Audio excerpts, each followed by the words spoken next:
नमस्कार, बहुत स्वागत है आपका। मैं हूं आपके साथ प्रेरणा मिश्रा और आज हमारी इस खास पेशकश में हम बातचीत करने वाले हैं, दर्शकों को भी आशीर्वाद दिलवाने वाले हैं जगत गुरु स्वामी रामभद्राचार्य जी से। तो चलिए स्वागत करते हैं। और सबसे पहले गुरुजी आपको मेरा प्रणाम और जी मध्य प्रदेश छत्तीसगढ़ परिवार की ओर से, उनके दर्शकों की ओर से भी आपको प्रणाम। अनेक आशीर्वाद।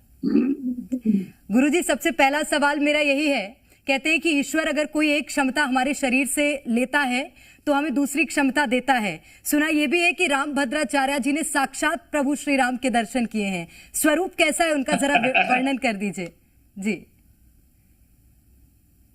मैं स्वयं जगत गुरु रामभद्राचार्य बोल रहा हूँ जी। देखिए, दर्शन होते न होते तो 75 वर्ष इतनी मस्ती मेरे कैसे बीतते। बिल्कुल। मैं कैसे न कानूं, मुझे दर्शन होते हैं, आनंद आता है। निश्चित रूप से। और हमारे दर्शक भी जानना चाहते हैं कि उनके आराध्य प्रभु श्री राम आखिर दिखते कैसे हैं, जरा उनके स्वरूप का वर्णन कर दीजिए। बहुत सुंदर जी।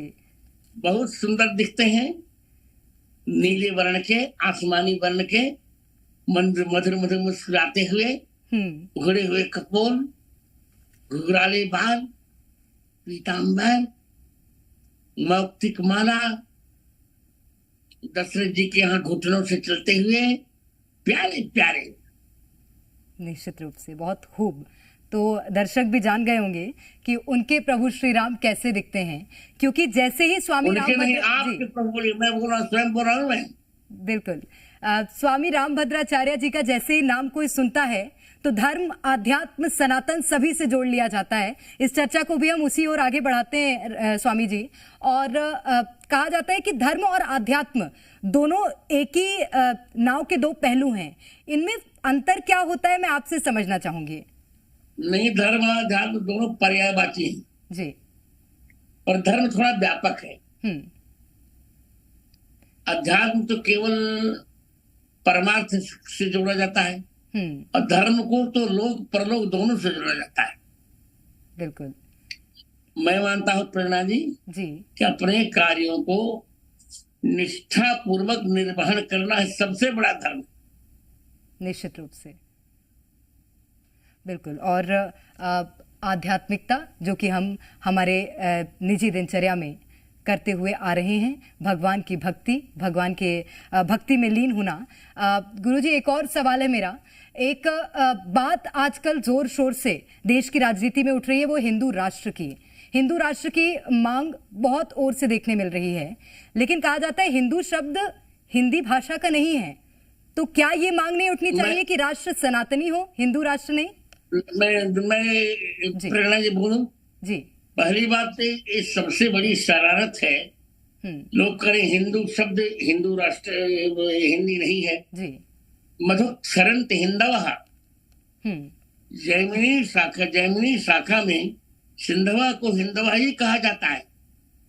अच्छा को ही आदेश हो जाता है व्याकरण में जी। हीनान दुनंती हिंदवः, जो हीन भावना को नस्कर से हिंदू कहते हैं, ये भ्रम छोड़ देना चाहिए। ये शुद्ध हिंदू शब्द है। हिंदू शब्द शुद्ध संस्कृत का है, भारतीय है, संस्कृत निष्ठ है, परिनिष्ठित भी है। अच्छा, हिंदू राष्ट्र की मांग पर रामभद्राचार्य जी के क्या विचार हैं?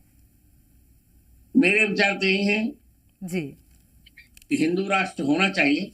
जब मुस्लिम राष्ट्र हो सकता है, 140 लगभग मुस्लिम राष्ट्र है, जब पाकिस्तान भिन्न भिन्न, तो हिंदुस्तान क्यों नहीं हो सकता? हो सकता है और होगा भी प्रेरणा जी। थोड़ी प्रतीक्षा करनी पड़ेगी, होगा। आज इस देश में ये मांग बहुत जोर शोर से उठ रही है, न केवल मध्य प्रदेश, छत्तीसगढ़, बल्कि देश के अलग अलग कोनों से, खासतौर पर भगवान श्री राम की जन्मस्थली अयोध्या से ये मांग बहुत तेजी में उठ रही है। लेकिन एक और हम हिंदू राष्ट्र की मांग कर रहे हैं गुरुजी, दूसरी ओर हम एक और चीज अपने हाथ से खोते जा रहे हैं, वो है भारतीय संस्कृति। उसको बचाने के लिए कोई उपाय है क्या? इसका उपाय हम कर ही रहे हैं। मेरी कथाएं होती हैं, हजारों लाखों की संख्या में लोग सनातन संस्कृत को अपनाते हैं। तो मेरे वक्तव्य से तो मैं सभी वक्ताओं से कहूंगा कि भारतीय संस्कृत को पढ़ना चाहिए और पढ़कर ही अपना वक्तव्य प्रस्तुत करना चाहिए। बिल्कुल। ये कथा से याद आया मुझे गुरुजी, आपका सबसे पहले तो बहुत बहुत धन्यवाद, क्योंकि आपने एकदम लंबे समय से आप कथा करते आ रहे हैं। 24 तक आपकी प्रतापगढ़ में कथा थी, फिर सुल्तानपुर में भी कथा थी। कल ही आप उस कथा से खाली हुए और आज आप हमसे बातचीत के लिए यहाँ पर जुड़ गए हैं, उसके लिए बहुत बहुत धन्यवाद। भगवान श्री राम को लेकर आज हम चर्चा आपसे कर रहे हैं, इसलिए चाहूंगी गुरुजी एक भजन भगवान श्री राम के लिए आपकी ओर से। एक पद क्या सुनना चाहती हैं? जी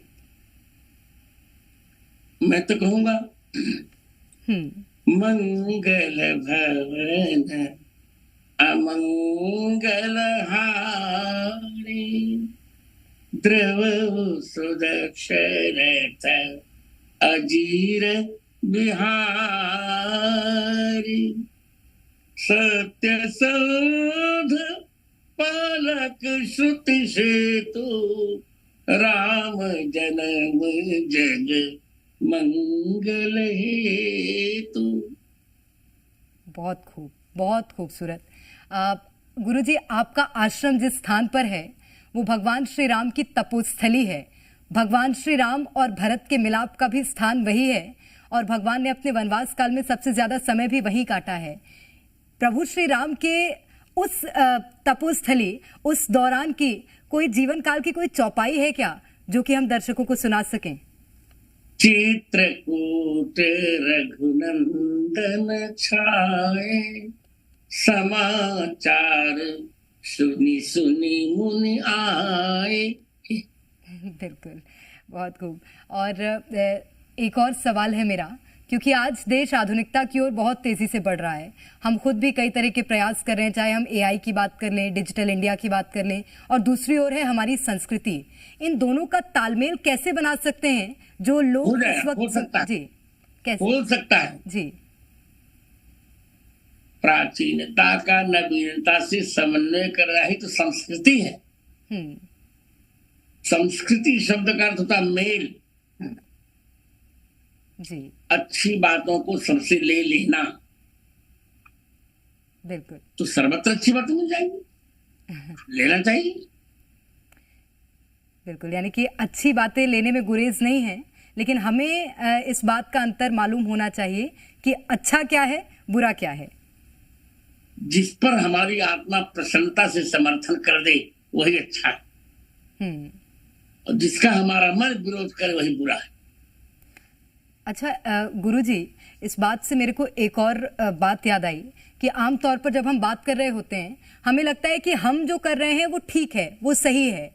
ऐसे में सही और ऐसा नहीं है। जी जी, ऐसा नहीं बेटी जी, प्रत्येक व्यक्ति जब अच्छा करने जाता है, अच्छे का समर्थन आत्मा करती ही है। वो भले बुरे का आत्मा बुरे का समर्थन कभी नहीं करती, भले हठ शर्म करे। कोई किसी की भी आत्मा बुरे कर्म का समर्थन नहीं करती। बिल्कुल, ये बहुत महत्वपूर्ण बात है। और इसी के साथ एक और सवाल होगा मेरा। हम जीवन जी रहे हैं, लेकिन कभी कभी लोग उद्देश्यहीन हो जाते हैं, उसके चलते कई तरह के कदम भी उठा लेते हैं। लेकिन जीवन का मूल उद्देश्य है क्या? रामभद्राचार्य जी किस तरह से सोचते हैं इसे, मैं आपसे समझना चाहूंगी। जीवन का मूल उद्देश्य है मुख से कहो राम, तन से करो काम। जी, तो ये इसीलिए गीता जी के 8वें अध्याय के 7वें श्लोक में भगवान कृष्ण ने कहा, तस्मात् सर्वेषु कालेषु माम स्मर युद्धस्य। मन से मेरा स्मरण करो और तन से रण करो। बिल्कुल स्वामी जी, आपका नाम है रामभद्राचार्य, नाम में राम है।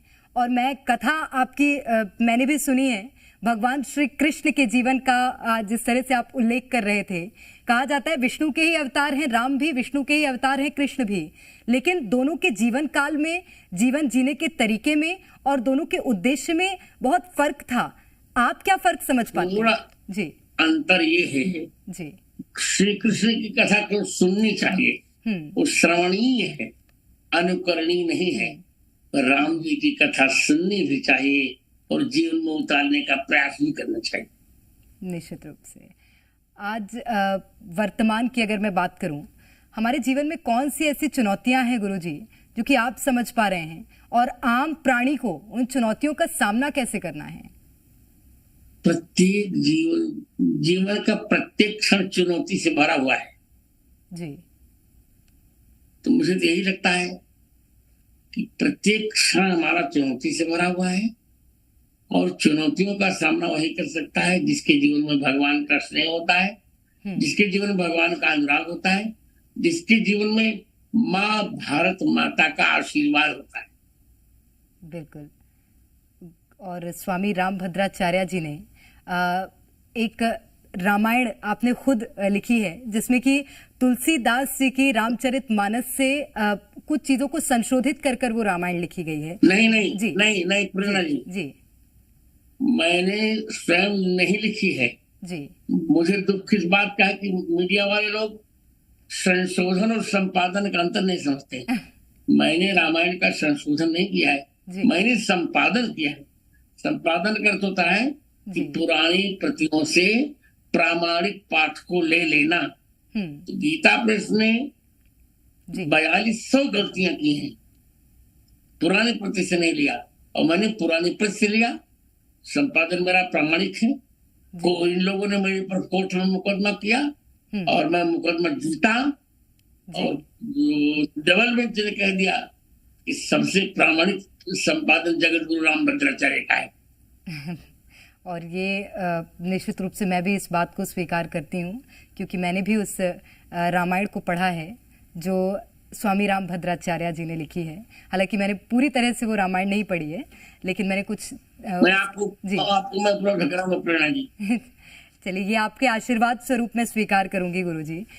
एक और सवाल है मेरा, क्योंकि आज जिस तरह से दीपावली अब नज़दीक है, और एक बहुत ही मन में बहुत सवाल है, क्योंकि इस बार 31 को भी लोग दीपावली मना रहे हैं, 1 को भी लोग बोल रहे हैं कि दीपावली है। वो कौन सा शुभ मुहूर्त है जबकि लोग असल में दीपावली की पूजा कर सकते हैं? गुरुजी आपकी कल ही है जी, 31 को दीपावली मनाई जा सकती है। और क्योंकि अभी हम कोर्ट की बात कर रहे थे रामभद्राचार्य जी, मुझे याद है कि आपने भगवान श्री राम कब जन्म लिए थे, कहाँ जन्म लिए थे, उसकी आपने उसको समय के साथ उसका उल्लेख किया था। वो समय क्या है, मैं चाहूंगी हमारे दर्शक भी सुन सकें।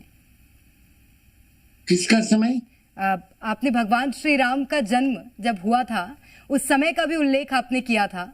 हाँ जी, वो तो मेष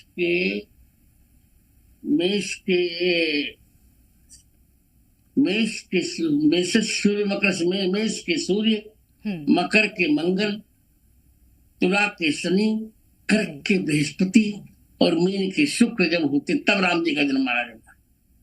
बिल्कुल। और राम कहते हैं कि मानव के कण कण में बसते हैं।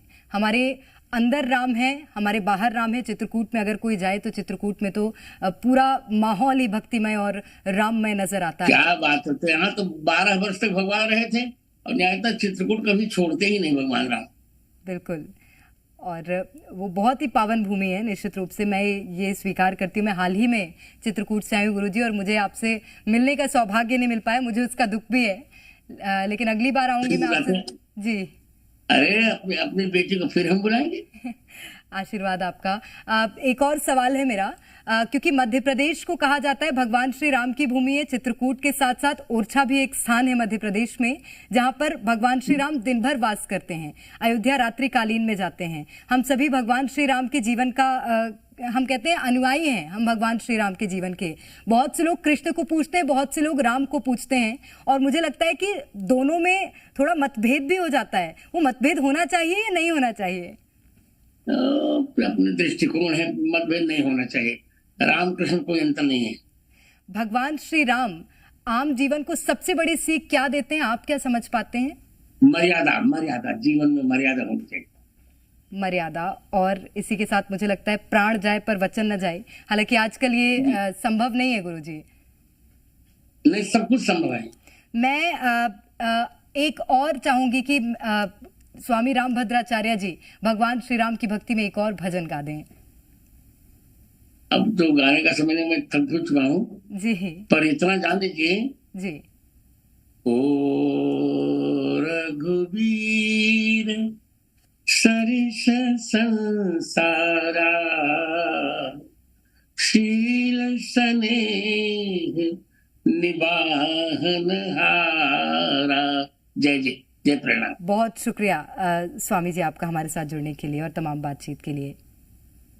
तो ये थे हमारे साथ जगत गुरु स्वामी रामभद्राचार्य जी, भगवान श्री राम का वर्णन करते हुए भगवान श्री राम की भक्ति में लीन स्वामी रामभद्राचार्य जी लोगों को यही उपदेश देते हुए कि हमें हमारी मर्यादा कभी नहीं भूलनी है, क्योंकि मर्यादा पुरुषोत्तम राम के हम अनुयायी हैं।